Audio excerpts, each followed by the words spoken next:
Jesus, greater than all my sin. How shall my tongue describe it? Where shall his praise begin?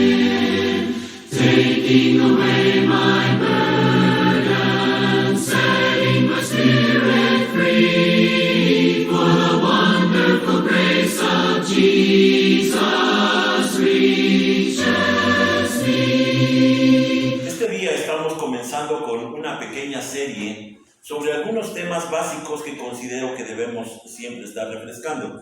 En este caso es el tema de la gracia. Y esta serie de temas se llama Maravillosa Gracia. Déjenme comenzar contándoles la historia de una mujer en donde en la primavera de 1970 estaba bajando las escalinatas de la Arena México después del llamado del evangelista Luis Palau, y en que ella daba testimonio de su fe en Cristo Jesús. Ella había sido criada como católica y fue una practicante devota hasta que se casó con un protestante que la llevó a conocer otra forma de fe. Al inicio, ella cuenta, se resistió, pero reconoció que algo la atraía. Así que esa noche, allí en la Arena México, en esa campaña evangelística, sentía que el coro tan ensordecedor le exigía pasar al frente, porque el canto decía así: maravillosa gracia de Cristo rico don, que para describirla palabras vanas son. Encuentro en ella ayuda, mi carga ya quitó, pues de Cristo divina gracia me alcanzó. Ella terminaba contando, así que no tuve más remedio. Y poco más adelante se bautizó, llevándome a mí en su vientre. Esta serie es un homenaje a mis padres y a nuestros padres que nos enseñaron el camino de la fe, el camino de la maravillosa gracia. Aquellos que sembraron en nosotros lo que hoy somos en este día. Este primer tema se llama ¿qué es la gracia? Y quiero que empecemos a anotar algunas de las cosas que son esenciales para nuestro cristianismo.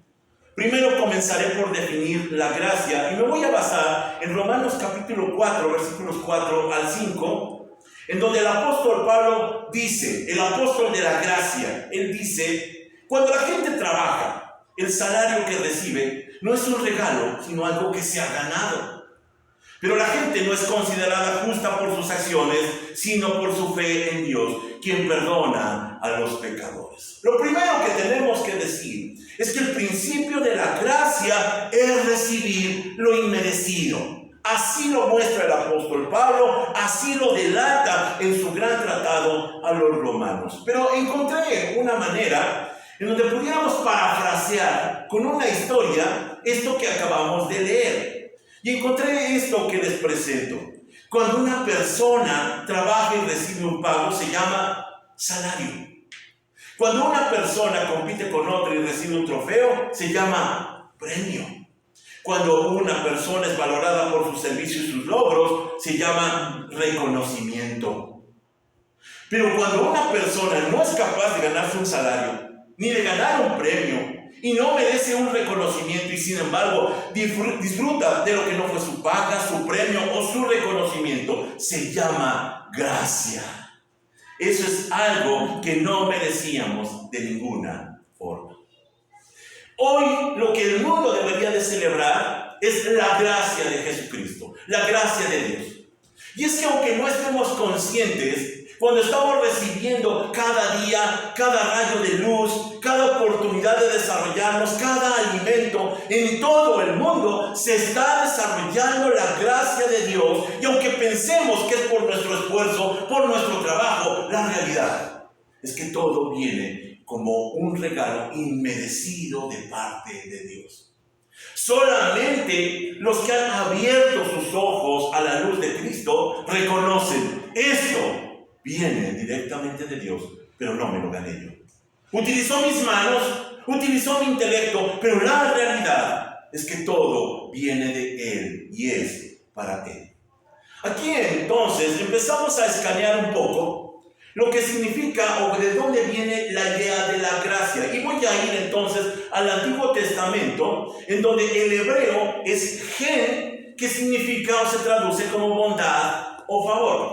Traigo un ejemplo. El ejemplo es Génesis capítulo 6, versículo 8, que en la Reina Valera 60 dice: pero Noé halló gracia ante los ojos de Jehová. Ahí está. Lo primero que entonces nosotros entendemos es que Dios está mirando a Noé y lo ve con gracia y lo salva y lo rescata en esa arca milagrosamente después de ese tremendo diluvio.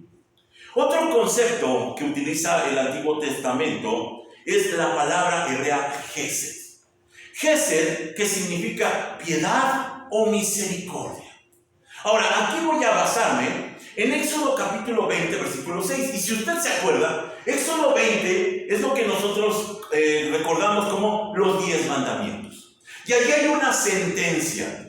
Cuando el Señor está diciendo: porque yo soy Jehová tu Dios, fuerte y celoso, que visito la maldad de los padres sobre los hijos hasta la tercera y cuarta generación de los que me aborrecen. Pero el versículo 6 dice: y muestro misericordia a millares, a los que me aman y guardan mis mandamientos. Esto es muy ilustrativo, porque antes está haciendo una amenaza solemne sobre este pueblo que va a entrar a la tierra prometida, y le dice: yo no me olvido de la maldad, pero enseguida parece contradecirse y dice: pero muestro misericordia, muestro gracia, aunque no la merezca. Ya el rumbo empieza a clarificarse. Y un poco más adelante, en el Nuevo Testamento, se utiliza el griego charis. Charis, que trae la misma idea de bondad, misericordia, pero sobre todo que tiene la idea de mostrar misericordia o merecer aprobación. Ahí es donde el apóstol Pablo, el apóstol de la gracia, dice en 1 Corintios 15, en el versículo 10: pero soy lo que soy, lo soy por la gracia de Dios, y su gracia no ha sido en vano, porque he trabajado más que todos ellos.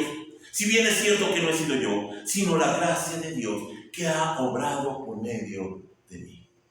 Él reconoce que ha sido la gracia lo que lo levantó y lo que lo empujó a cumplir con ese ministerio que, escuche, hasta nuestros días nos bendice. Porque gracias a esos hombres que Dios levantó, mujeres que Dios levantó, nosotros tenemos el mensaje de la gracia de Jesucristo hasta nuestros días, y persistirá hasta el tiempo de la eternidad. Así que lo que nos encuentran todos estos términos que acabamos nosotros de estudiar es que aquí muestran la actitud magnánima de un Dios benevolente que gratuitamente nos da todo lo que tenemos. La explicación más clara de que lo que somos, de lo que tenemos, de lo que alcanzamos o de lo que logramos, no es nuestro esfuerzo. No es nuestra inteligencia, sino es la gracia de Dios. Ahora, con el antecedente de Génesis capítulo 3, vemos por qué se da la necesidad de la gracia, según lo que estamos viendo, este trato inmerecido de Dios, el regalo de Dios para nuestras vidas. Porque Génesis 3 podríamos resumirlo como el rompimiento de la relación entre Dios y el hombre. Esta primera pareja que se presenta en ese pasaje nos demuestra cómo cada uno de nosotros toma su propio destino, su propio rumbo, y rompe la relación con Dios. Y por consecuencia somos excluidos de la presencia del Señor. Porque la presencia santa de Dios, para Él es inadecuado nuestra persona. Así que la obvia muerte espiritual es el resultado de tal separación. Por cuanto todos hemos pecado, hemos sido depuestos, hemos sido quitados de la gloria de Dios. Y este es el resultado de este mundo que está sufriendo la consecuencia. Así que la Biblia declara que el hombre es indigno de cualquier consideración divina. Indigno de cualquier merecimiento. Cualquiera de nosotros podríamos quejarnos delante de Dios y Él diría: pero ¿tú quién eres? ¿Tú qué merecimiento? ¿Tú cómo puedes lidiar conmigo? La gracia es inmerecida. Aquí en nuestras Biblias tenemos un pequeño libro, la profecía de Oseas. Este profeta solamente escribió 14 capítulos, muy brevemente, pero su historia es muy reveladora. Oseas, el profeta, recibe la orden de aceptar como esposa a Gomer. Y Gomer no es cualquier persona, Gomer es prostituta. Gomer es una mujer de la vida galante, la mujer que debido a sus instintos, a sus inclinaciones, se dedicó a esto que se le conoce como el oficio más viejo del mundo. Y entonces, cuando la redime, dice que por orden divina le da 2 hijos. Y aquí es donde se vuelve interesante. La primera hija se llama Lo-Ruhamah. Y aquí el término en hebreo significa indigna de compasión. Aquí empezamos a jugar el entrecejo y decimos, ¿a qué va con toda esta historia? Después tiene otro hijo que se llama Lo-Ammi, que significa pueblo ajeno. Ahora, según el contexto de la historia de Oseas, en el momento cuando ellos están viviendo, el pueblo de Israel y de Judá han emprendido una huida sistemática de la presencia de Dios por su rebeldía. Se alejaron, se olvidaron, repudiaron, le dieron la espalda, apostataron, cualquier forma que lo podamos definir. Y entonces Dios les da un mensaje tremendo por medio de Oseas, quien tiene 2 hijos que se llaman indigna de compasión y pueblo ajeno. Ya no eres mi pueblo, eres indigna de compasión. Eres indigno de compasión, pueblo de Israel. Así que los nombres están demostrando el debido desprecio que merecía el pueblo de Israel por su infidelidad con Dios. Y esto empieza entonces a darnos una idea de lo que sucede a gran escala cuando hablamos de nuestra sociedad. Ningún ser humano merece consideración divina. Ningún ser humano, por su estado caído, merece la gracia de Dios. Sin embargo, la historia no termina aquí. Si usted tiene la oportunidad de revisar esos 14 capítulos, vemos cómo más adelante Gomer, por causa de sus instintos, se regresa a la prostitución. A pesar de que le había sido dada una oportunidad maravillosa, se sale de la casa y se va nuevamente a prostituir. Y ahí es donde Dios habla nuevamente con Oseas y le da otra orden. Búscala. En el capítulo 3. Y aquí es donde está la clave de lo que significa la gracia. Cuando le dice, ámala como el Señor ama a los israelitas. Así como esa prostituta que se había alejado, que había abandonado el hogar, está analogando al pueblo de Israel que ha dado la espalda a Dios. Y sin embargo, el gran mensaje es, ámala como yo amo al pueblo de Israel. Así que nosotros tenemos delante nuestro la muestra más clara de la gracia de Dios, de un amor inmerecido, así como Gomer disfrutaba de esa relación inmerecida. Nosotros estamos aquí por la gracia de Dios. La razón de por qué es necesaria la gracia es porque no alcanzamos los estándares del Señor. Y aquí vamos a empezar a analizar un poco más cercana la posibilidad de cumplir o de incumplir con las exigencias de un Dios santo por medio de los esfuerzos humanos. Porque cuando hablamos de gracia, estamos hablando de que era imposible que nosotros nos acercáramos a acceder a ese regalo de misericordia de Dios. El escritor Isaías, en el capítulo 64, versículo 6, dice, estamos todos infectados por el pecado y somos impuros. Cuando mostramos nuestros actos de justicia, no son más que trapos sucios. Posiblemente nosotros no estamos imaginándonos lo que está teniendo en mente el autor. Pero cuando habla de trapos sucios, él no está pensando en la suciedad común que tenemos nosotros en nuestra vida cotidiana, sino está pensando en los leprosos. Esos vendajes, esos ropajes con que ellos se cubrían de esa enfermedad. Dice entonces el escritor Isaías que nuestros mejores actos, los actos de justicia para Dios, son inaceptables. son asquerosos. No los puede observar. No está diciendo nuestros peores actos, sino nuestra justicia. Para Dios no le funciona. Y es que Él tiene en mente lo que dice Levítico capítulo 13. Levítico 13, los versículos 45 al 46 en la Nueva Biblia Viva, dice, la persona en la que se encuentre una infección deberá rasgar su ropa, andar despeinado, cubrirse el rostro hasta el labio superior y anunciar mientras camina: soy impuro, soy impuro. Mientras dure la enfermedad, será considerado impuro y tendrá que vivir fuera del campamento. Así que lo que nos está llevando el Antiguo Testamento es a la claridad de que para Dios somos leprosos, somos impuros. No puede Dios aceptarnos delante de su presencia, y entonces entramos a esta segunda parte que se me hace maravillosa: la necesidad de la gracia. Y aquí quiero dirigirme a Romanos capítulo 3, porque es el apóstol Pablo el que va a hablar acerca de la gracia, pero también de una humanidad descompuesta, caída, lastimada, que definitivamente no tiene posibilidades de ganarse nada de Dios. Y dice, desde el versículo 10 hasta el versículo 12 de Romanos 3, como dicen las Escrituras: no hay ni un solo justo, ni siquiera uno. Nadie es realmente sabio, nadie busca a Dios. Todos se desviaron, todos se volvieron inútiles. No hay ni uno que haga lo bueno, ni uno solo. Así de contundente es el apóstol Pablo cuando está hablando de nuestra realidad. Él no lo trata de cubrir, lo trata de maquillar, para que nosotros no nos sentamos tan mal y digamos: bueno, es que no soy tan malo como aparento. Pero la realidad es que la palabra de Dios nos desnuda completamente y se alcanzan a ver las marcas de la lepra del pecado, lo cual para Dios es imposible de aceptar. Y aquí entonces surge una pregunta cuando estamos hablando del pecado.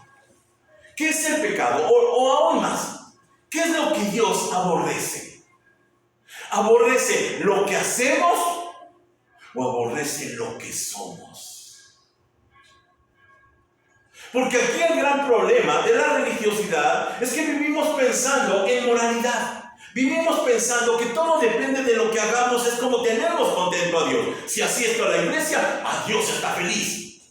Pero si no asisto, Dios está molesto. ¿Es eso lo que Dios le agrada? ¿O es lo que le desagrada? ¿No somos nosotros realmente lo que les desagradamos? Se cuenta la historia de un niño, esto nos sucedió aquí en la escuela dominical de los niños, que le respondió a su maestra de la Biblia, que le había preguntado qué le dirían a Dios para que los dejara entrar al cielo. Y el niño respondió: bueno, que trate de ser bueno. Bueno, no tanto. Aquí el gran problema es que nosotros tenemos en nuestra mente que basta solo tratar de ser bueno. Basta solo tratar de mejorar. Y aquí vemos la gran industria que se ha generado en nuestra sociedad de la mejora por el estudio, por el esfuerzo, por el trabajo. Ya estoy repitiendo un himno de la escuela secundaria técnica. Y entonces pensamos que en el fondo somos buenos o tenemos algo de bondad. Algo bueno tiene que haber dentro de nosotros, pero la realidad es que la palabra de Dios dice que nuestra bondad no es suficiente. Y pongo bondad entre comillas. Esto que nosotros decimos que estamos tan orgullosos de lo que hemos hecho. Nuestra bondad no es suficiente. La Biblia no se equivoca al definir a todos como injustos. Y aquí no hay calidades de humanos. Aquí es donde todos pasamos bajo la lupa del Señor y según su justicia todos somos llamados injustos. No hay alguien mejor ni hay alguien peor. Todos tenemos esta calidad de injusticia. Así lo había dicho el apóstol Pablo. Ahí en Romanos 3:10 habíamos leído: no hay ni un solo justo, ni siquiera uno. Porque la gran discusión podría ser: bueno, pero yo no soy tan malo como él. Yo no soy tan perverso como aquel. La realidad es que no hay ni un solo justo, ni siquiera uno. Ahora, el apóstol Pablo lo lleva un paso más adelante. Porque además, lo que va a tratar de insistir es en la incapacidad humana. El versículo 11 había dicho, nadie es realmente sabio. Dice la Reina Valera 60, no hay nadie que entienda. Por más que se esfuerce, no lo pueden entender. Y es que mire, podríamos nosotros discutir en este día sobre los temas morales, esperando tener la razón. Allí están las redes sociales, llenas de estas complicaciones, llenas de estas polémicas. ¿Quién tiene la razón? Y lo que están buscando es ganar ese debate. Y entonces la pregunta es, ¿y cuál es la norma para juzgar lo que está bien y lo que está mal? Porque ni siquiera en eso nos ponemos de acuerdo. El gran problema es que nosotros discutimos sobre lo bueno y lo malo, pero la realidad es que nosotros estamos relativizando. No podemos nosotros entender correctamente. Así que, por eso el apóstol Pablo dice, no hay nadie que entienda. No hay nadie realmente sabio, porque la base moral solamente se encuentra en Dios. Miren lo que escribió Juan en su primera carta, en el capítulo 3, versículo 4. Lo dijo con estas letras. Todo el que peca, viola la ley de Dios, porque todo pecado va en contra de la ley de Dios. Ahí está. El gran problema no es lo que nos parece a nosotros bueno o malo. El gran problema es que Dios es el de la ley y Él denuncia y demanda santidad. Y todo pecado, y todo error, y toda maldad va dirigida directamente hacia Él. Así que Dios determinó lo que era bueno y lo que era malo, y con esto termina con el relativismo humano. Él define lo que es bueno y lo que es malo. El apóstol Pablo va todavía más adelante y desenmascara aquella idea de la falsedad religiosa que reclama insistentemente en su búsqueda de Dios. Miren lo que dice cuando él denuncia en el versículo 11, nadie busca a Dios. Ahora, vean cómo se van juntando las ideas y van haciendo un compendio de esta radiografía espiritual que nosotros tenemos. Y cuando nosotros estamos siendo llevados a reconocer que no somos buenos, que no somos inteligentes, también nos lleva a la gran mentira de que estamos buscando a Dios. En este día, la mayoría de gente que se encuentra en una iglesia dice que está buscando a Dios. Pero la pregunta es, ¿y Dios se esconde? ¿Acaso Dios se perdió y tenemos que andarlo buscando para ver si lo encontramos? Nadie busca a Dios, dice el apóstol Pablo. Esa es la realidad. Porque cuando nosotros vemos la evidencia de Génesis capítulo 3, en donde el hombre y la mujer toman del fruto prohibido, dice que inmediatamente viéndose desnudos, se esconden. Es mentira que estamos buscando a Dios. Si realmente buscáramos a Dios, encontraríamos que es santo y eso nos aterra. Así que buscamos congregaciones, buscamos palabra que no sea tan pesada, que no sea tan difícil de digerir, que no sea tan complicada para que no nos sintamos tan culpables y que se convierta más bien en un grupo, pues que nos haga sentir bien, que nos haga descansar de alguna forma, porque la realidad es que nadie busca a Dios. El apóstol Pablo termina con el versículo 12, haciendo este análisis de nuestra conducta cuando rechaza la idea absurda de la bondad humana. Y dice el versículo 12, todos se desviaron, todos se volvieron inútiles, no hay ni uno que haga lo bueno, y enfatiza, ni uno solo. No es cierto que tengamos bondad, no es cierto que sepamos lo que estamos haciendo, no es cierto. Aquí quiero llevarlos, si me permiten, a Lucas capítulo 18, en una historia que nosotros conocemos como la del joven rico.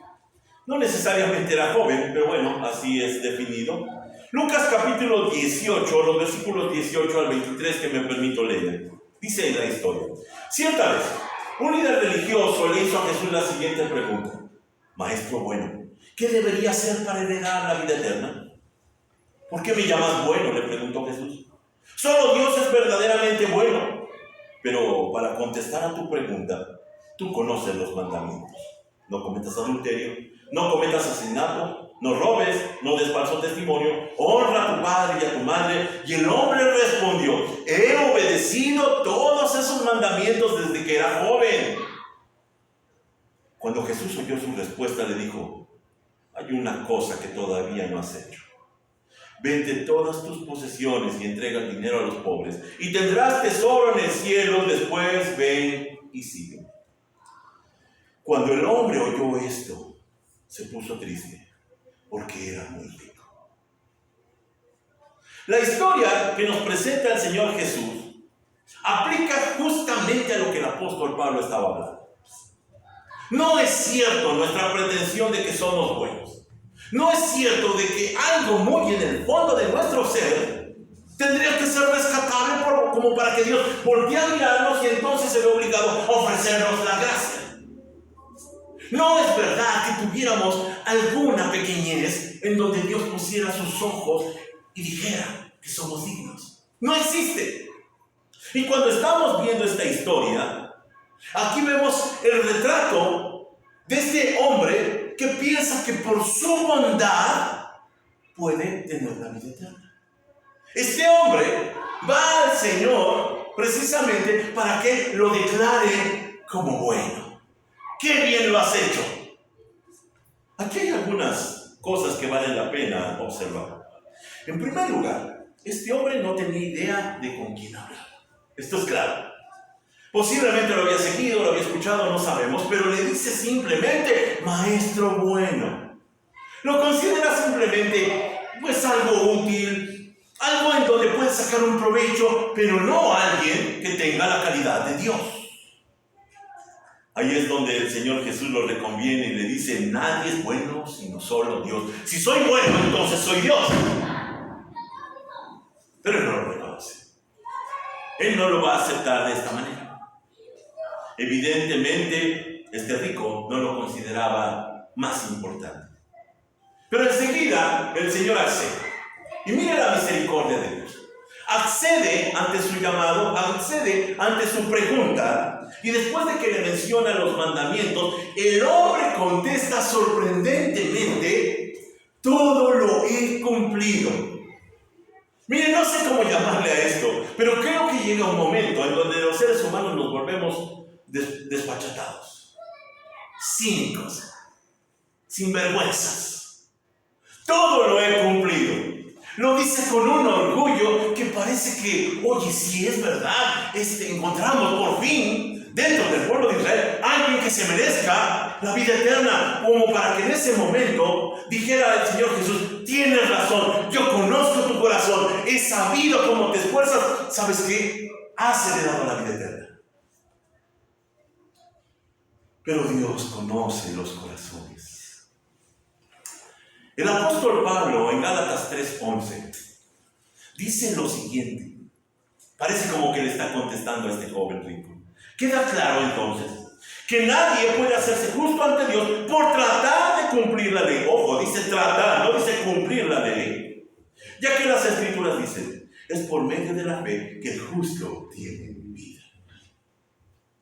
No es por medio de nuestra bondad, no es por medio de nuestra aplicación, nuestra fuerza, nuestro esfuerzo, no es por medio de nuestras obras. Y aquí está equivocada la humanidad. En este joven, que podríamos llamarle como cualquiera de nosotros, está sintetizado el pensamiento del humano que no quiere reconocer que está siendo traspasado, rebasado por las exigencias de Dios.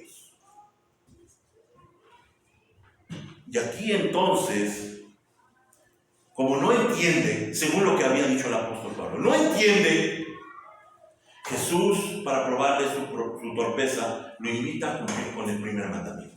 ¿Alguien se acuerda cuál es el primer mandamiento? ¿Cuál es? No tendrás dioses ajenos delante de mí. No tendrás dioses ajenos delante de mí. ¿Por qué? Porque cuando lo manda a que pueda vender sus bienes y darle el dinero a los pobres, demuestra una cosa, y por cierto que no lo hace, se pone muy triste porque era muy rico, demuestra que su Dios es el dinero, son las pertenencias. No había cumplido ni siquiera con el primero. Y allí entonces Jesús lo enfrenta y le demuestra que el joven ha fallado, no ha cumplido con nada. Aquí esto entonces nos empieza a demostrar claramente que la gracia se hace necesaria porque no tenemos la capacidad, la calidad, la inteligencia, la solvencia espiritual o moral como para que Dios nos mire y nos rescate. Esto no podía ser de otra manera, porque la realidad es que, como dice el apóstol Pablo, todos se han descarriado, a una se han corrompido. Todos han quedado fuera. Y vemos cómo el pecado se ha profundizado. Podemos entonces empezar a tomar algún extracto de todo lo que hemos dicho y darnos cuenta que el mensaje de la gracia es como Dios toma la iniciativa de solucionar el problema humano ante la imposibilidad de arreglar las cosas por medio de nuestro inútil esfuerzo. Como sabe, como conoce que no es posible tener la calidad, tener el tamaño, tener la moralidad o la espiritualidad, Dios ofrece solucionar el problema. Aquí es muy interesante lo que el Señor había dicho en Mateo 18:15. Cuando el apóstol Pedro le dice: Señor, ¿basta que yo perdone al hermano que me ha ofendido 7 veces? Usted se conoce esa historia. Aquí lo que es interesante es lo que le dice el Señor. Si tu hermano te ha ofendido, lo que tienes que hacer es ver, ir y hablar con él. Y esto choca con nuestra mente. Pero si yo soy el ofendido, él tiene que venir y arreglar las cosas. Aquí es al revés. Porque tiene claramente la conciencia, el ofendido, de que el otro tal vez ni siquiera se dio cuenta. El otro ni siquiera esté consciente. Por eso, el ofendido tiene que tomar la iniciativa para ir y arreglar las cosas. Así que Dios, siendo el ofendido, toma su derecho y viene y nos perdona. Porque aquí nosotros, a veces en nuestra forma de jerarquizar nuestras calidades, pensamos que nosotros somos los ofendidos. Realmente nosotros somos las víctimas de esta historia. ¿Cómo Dios permitió esta caída? ¿Cómo Dios permitió que llegáramos a esa vida?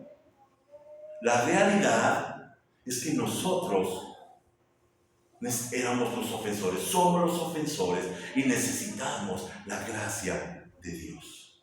Sigue diciendo el apóstol Pablo en Romanos capítulo 3, versículo 24. Por ahí me salté creo que una cita.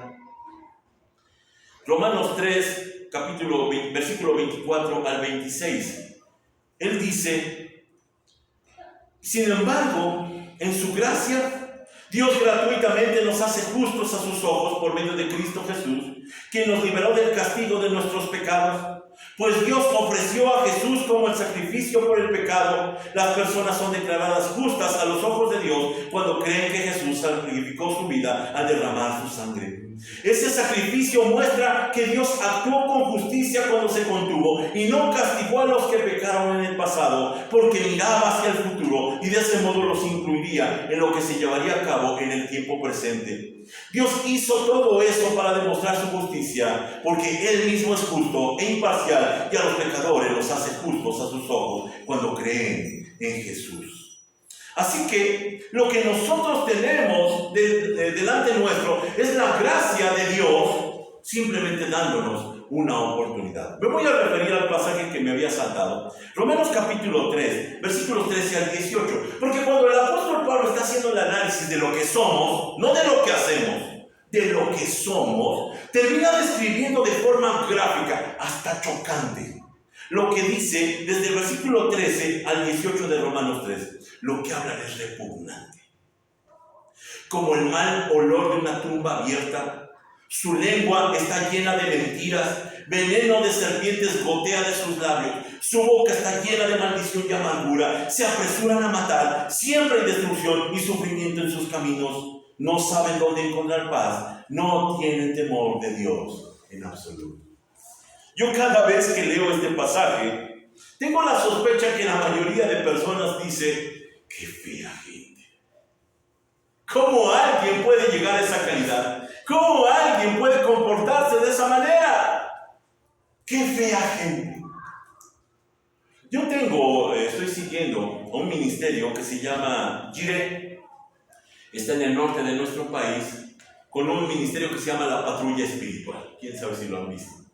La Patrulla Espiritual, y mi esposa ya la tengo harta con eso, es una organización de la iglesia que se dedican a recoger personas de calle, alcohólicos, drogadictos, y a mí me emociona, termino en ocasiones llorando de ver las situaciones en las que vive la gente.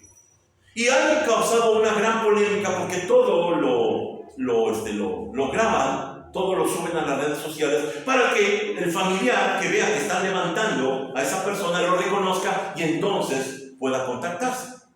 Sin embargo, la polémica ha surgido porque dicen, es que nunca se les pregunta, simplemente se los llevan en vilo y los meten a la camioneta. Y aquí los obligan a estar. No los maltratan, no les pegan, pero los obligan.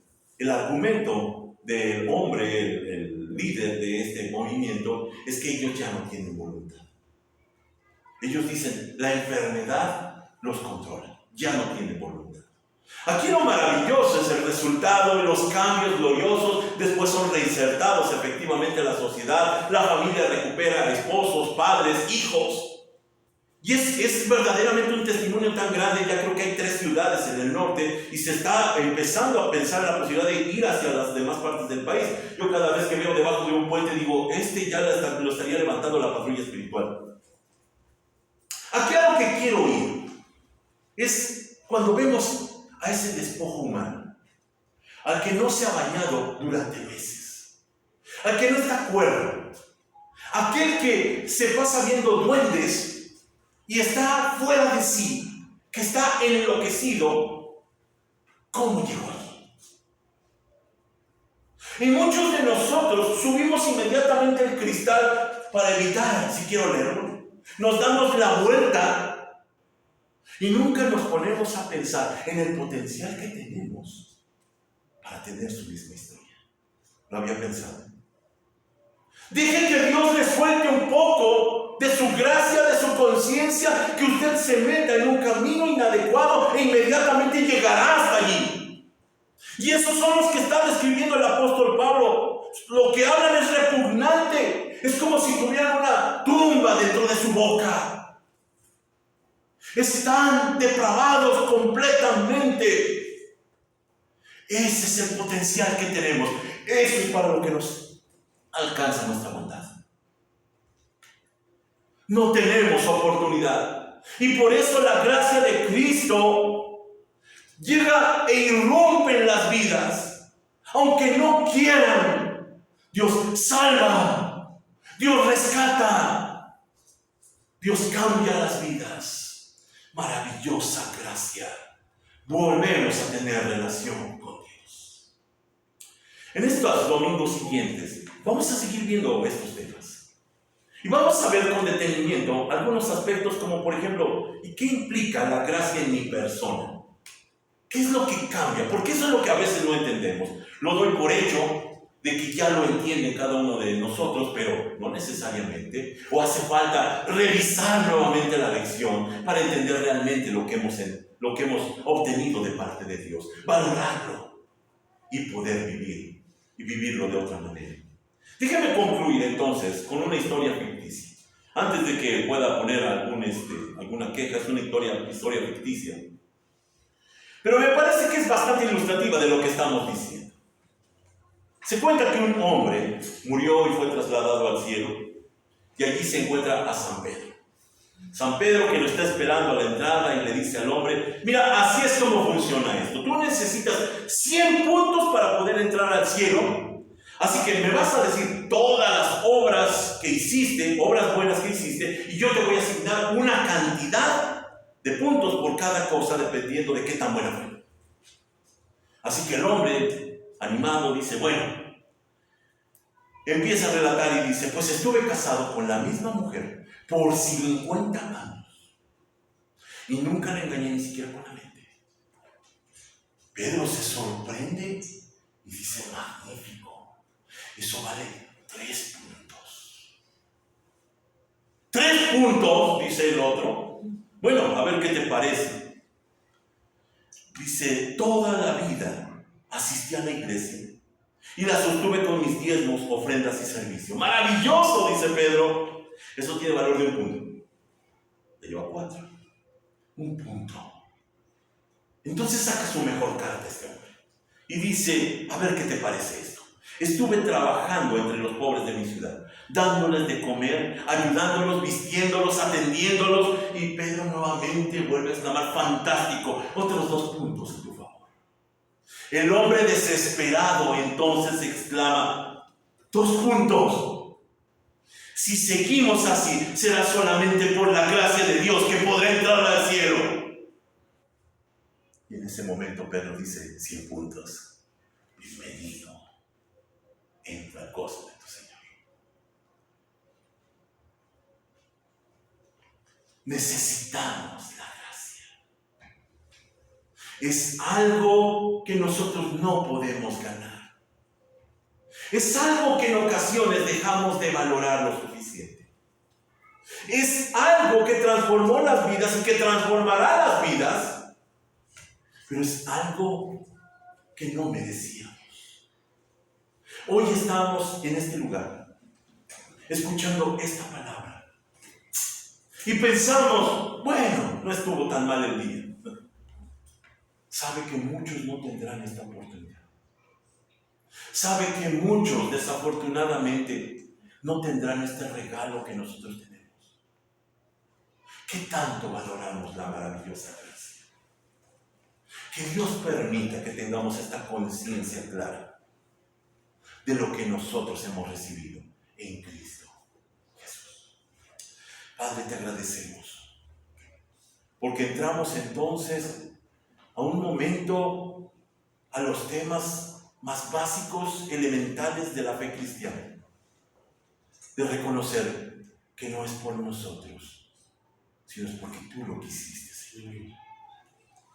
Te agradecemos, porque indebidamente nosotros estamos acá, porque no hicimos nada para ganarlo, porque nos diste este regalo, el cual accedimos simplemente por la respuesta de la fe, que por cierto también tú nos diste. Te agradecemos, Señor, por la maravillosa gracia, que tendremos que valorar en los siguientes domingos, para mirar el cuadro completo de lo que tú nos estás ofreciendo. Bendecimos tu nombre, Señor, porque esto demuestra que solamente tú eres el bueno, que solamente tú eres el protagonista de esta historia, que en nosotros no hay ninguna gloria, sino que todo el reconocimiento es para ti, Jesucristo. Porque nadie en tu presencia el día de mañana se jactará diciendo que Él se merecía estar allí. Todos reconoceremos que ha sido por tu gracia. Bendecimos tu nombre. Te agradecemos por esta palabra tuya. En el nombre de Jesús oramos.